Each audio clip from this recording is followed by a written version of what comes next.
All right.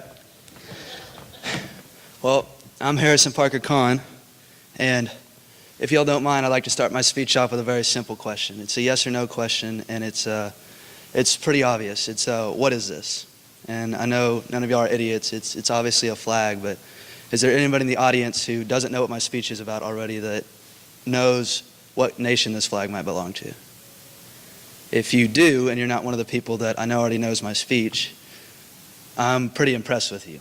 But if you don't worry about it, because a couple months ago, before late July, I myself had no idea that this was going to be the flag that I was going to see upon my arrival in Port-au-Prince, Haiti.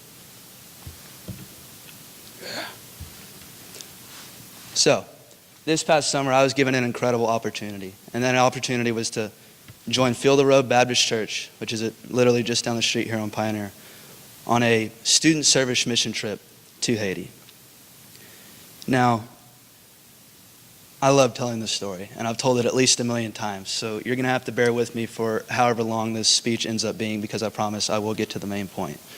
And I will tell, how this trip absolutely changed my life. So, my story begins, hold up, watch that video first. My story begins early on this summer, between my junior and senior years.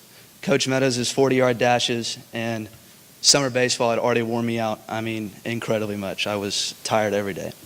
However, luckily, I had one of my best friends, or he's now my brother technically, I call him my brother, but running those 40-yard dashes along next to me, or behind me now that I think about it, because I beat him in everything that we do. This young man's name was Michael Cindric. Now, if you come to Oakridge, which I imagine you all do, Michael Cindric is sort of an Oakridge legend, so I don't need to go into detail in describing who he is. But as far as his importance to this story is that Michael was extremely involved in Field the Road Baptist Church and the activities that went on there, weekly, on Wednesday nights and Sunday nights. And for the longest time, Michael had been trying his absolute best to get me to go to these activities. However, he never could seem to get to do it alone. So, sorry, Mike, but I guess you're not that influential. Although I'd be lying if I didn't say there were multiple times where I claimed I had something to do, when in reality I just didn't want to go to church. I wanted to play Madden instead. So, early one summer morning, which is around 12:30 for me, my dad came into my room and he started talking to me about a mission trip that he'd heard while he was at church, talking to one of our friends that go to the church with us. And I heard him say words like life-changing and once-in-a-lifetime experience, but being the self-entitled teenager that I am, who just woke up, those words went through one ear and out the other. And I responded, "Sure, Dad, what's for lunch?" And looking back on it, it's absolutely hilarious how unimportant I thought that conversation was, and how important of an impact it turned out to have on my life.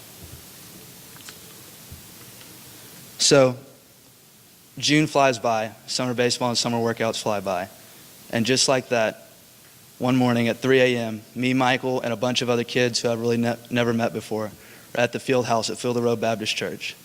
I load up into Mr. Cindric's car. He drives us for a 5:45 flight we have to catch to Fort Lauderdale at Dallas Love Field. So we fly to Fort Lauderdale, and after an awesome meal at Payway, a 3-hour layover, another 2-hour fly down to Haiti, just like that, Parker Conn has arrived in Haiti. So the first thing we came into contact with in Haiti was the Port-au-Prince, the Haitian International Airport. And I'm going to be honest, and I think Michael can speak to this also, there was multiple times before we went how our group leaders had hammered us with how Haiti is considered the most impoverished nation on planet Earth, or at least one of.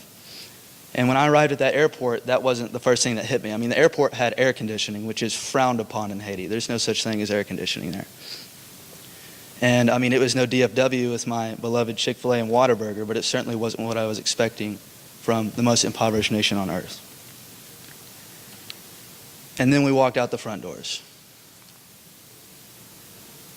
Oh, wait. Yeah, there we go. There's no amount of pictures that I can show you. There's no amount of words that I can say that could possibly ever describe the amount of guilt and disbelief that I felt when we walked out those front doors. Because speaking for the people that I went with and myself, we saw things that we had never seen before in our entire lives. It absolutely shocked me.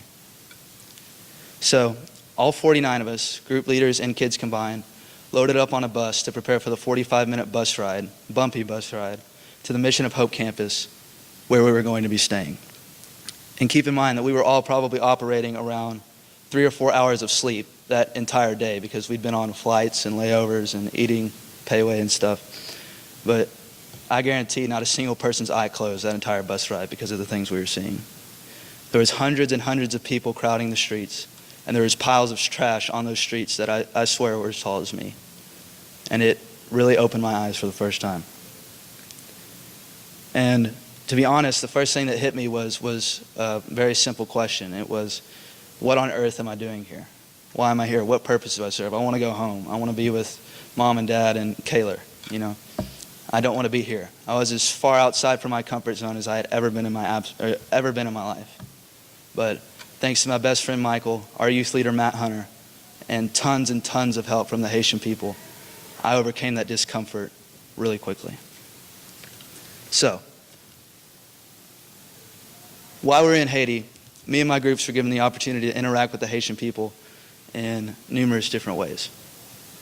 Probably my favorite way was every morning we were given the opportunity to take part in daycare for Haitian orphans. They were around 4 to 9, a couple of 12-year-olds, and there was just tons of them.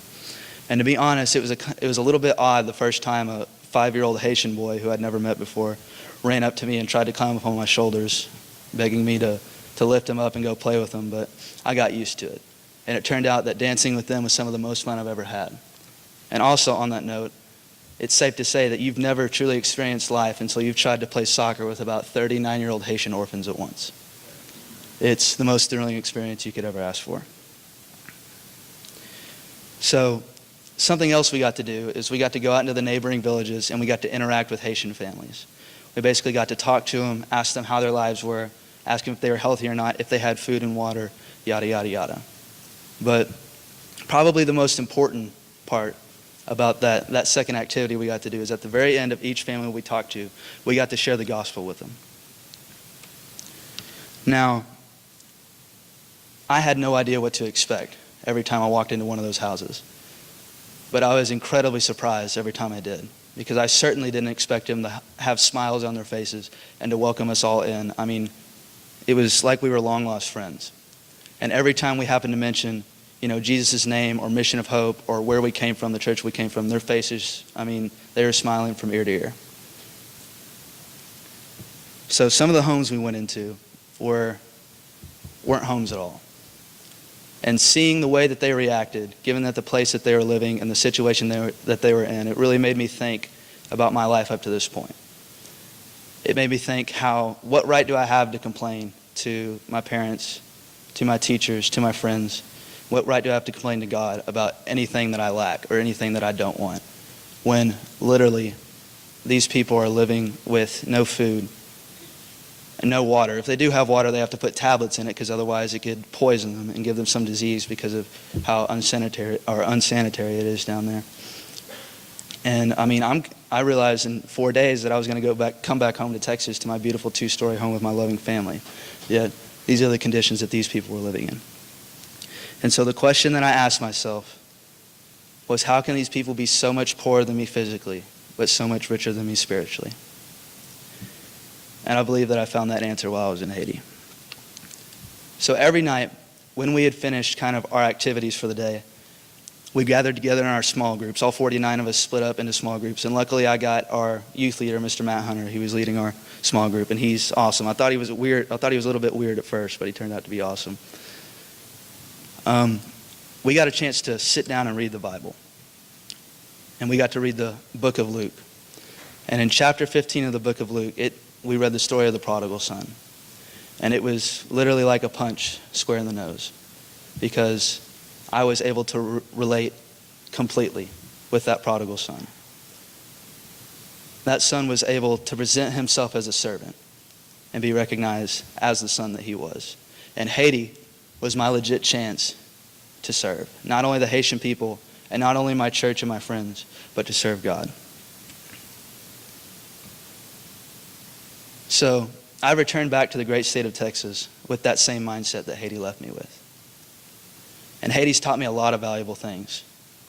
It taught me how to dance the Haitian way, how to live for the drop like Matt Hunter and Michael Sindrick do it. But most importantly, it taught me that I can be a servant wherever and whenever I want, and that by being a servant, I will be recognized as a son. Thank you.